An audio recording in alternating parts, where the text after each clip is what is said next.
During times of high inflation, it can be challenging to save money. The prices of goods and services rise rapidly. The inflation reduces the purchasing power of your money over time.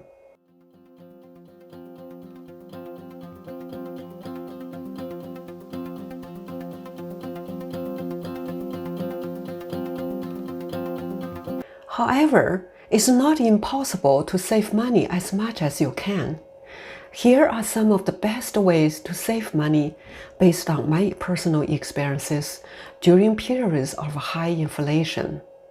I hope you find this video helpful. Hello my friend, my name's Lily. Welcome to my channel, Lily Bird Time. Number 1. Cut back on unnecessary expenses. Check your monthly bills to review the subscription services you don't use. If you are paying for a monthly fee but not using it regularly, you could be wasting money.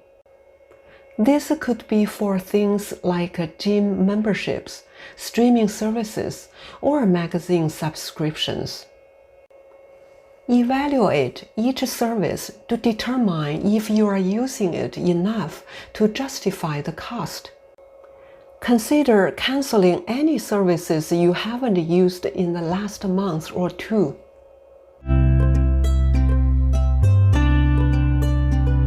Another expenses that can be cut back is eating out frequently. While dining out can be a fun treat, doing it too often can add up quickly. Cooking at home is generally much cheaper. If you find yourself eating out several times a week, it might be worth re-evaluating your habit. And Happy New Year. Expensive hobbies can be a great way to relax and unwind, but some hobbies can be quite costly. For example, if you are into golfing or skiing, the equipment and the fees can add up quickly.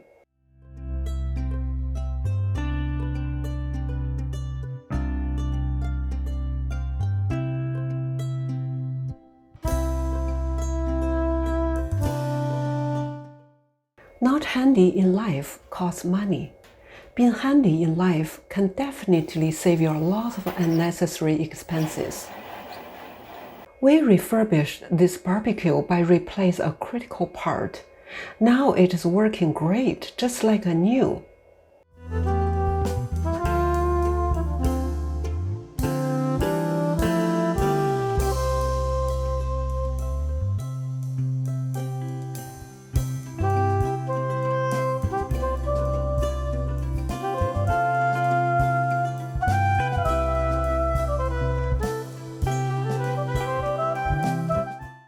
I have learned in YouTube on how to cut ladies' hair.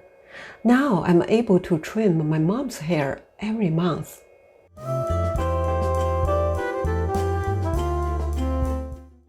Last summer, we saw an old bicycle at a dumpster.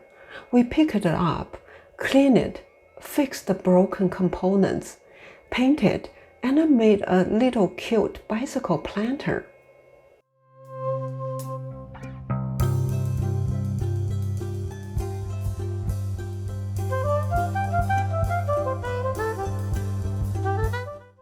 Number 2. Purchase assets. I am a big fan of spending money on assets. Having assets can save your money in several ways and generate wealth. We bought this little bungalow a few years back, made the basement a legal suite, rented upstairs and downstairs separately. This rental property generates positive cash flow every month. This helps us save money by providing us with additional nice source of income.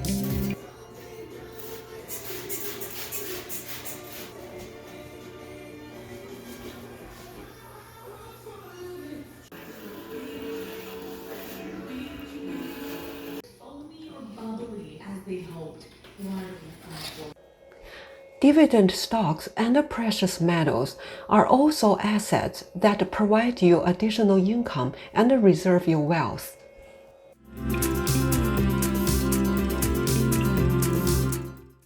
Number 3, consider earning additional income. There are a few options. First option is freelancing. If you have skills like writing, graphic design, photography, you can offer your services as a freelance on Upwork or Fiverr. Airbnb and VRBO is another good option to earn additional income. Renting out a spare room or vacation home to earn extra income and a reduced operation cost. This is the nice, comfortable, and affordable Airbnb suite where we stayed in Cancun, Mexico, home away from home.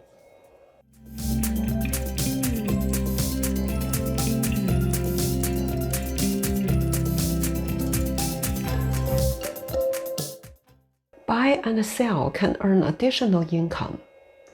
Buy second-hand or damaged furniture or electronic devices from flea markets or garage sales. Refurbish them, then sell on a second-hand website. We love second-hand stuff. We have been buying and selling second-hand items for years. The additional money that we made covered all of our travel costs. Amazing. Taking on a part-time job in addition to your full-time job is a common way to make additional income.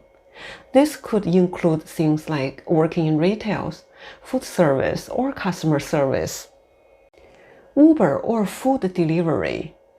If you have a car and some spare time, you could consider driving a ride-sharing service, which can be flexible ways to earn extra income on your own schedule. Number 4, consider generic or store brand products.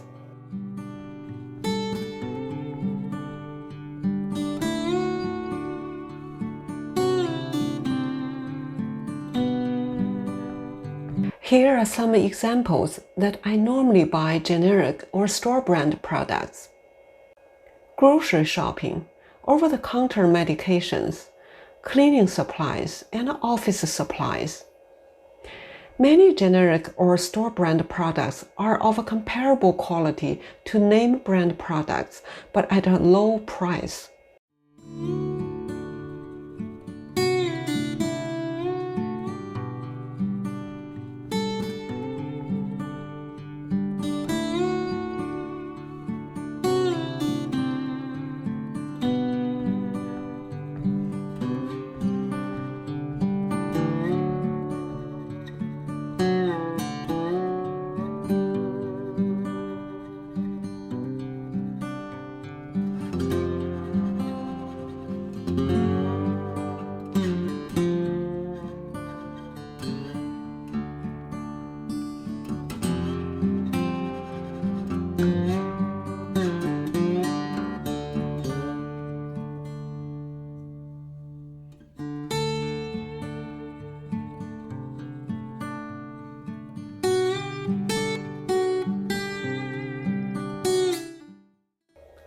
Number 5, building an emergency fund. Set a saving goal. Determine how much money you would need to cover your family's expenses for at least 3 to 6 months in case of an emergency. Start by setting aside a small amount of money each month, even if it's just $50 or $100.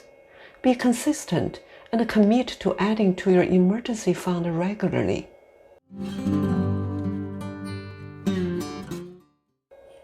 Number 6, plan ahead for big purchases.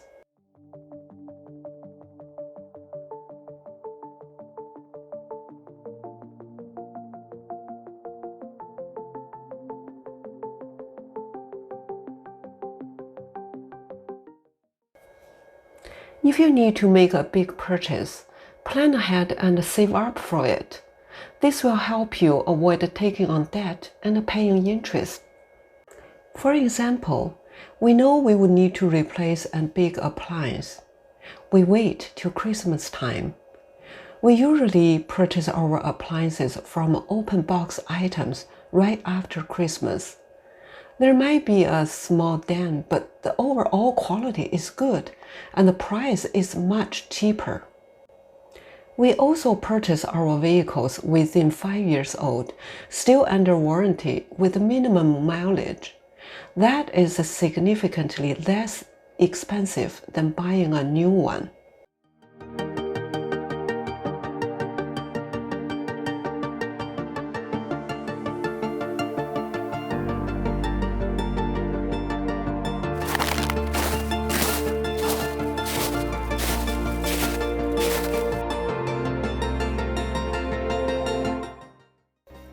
If you like this video, please hit the like button and subscribe.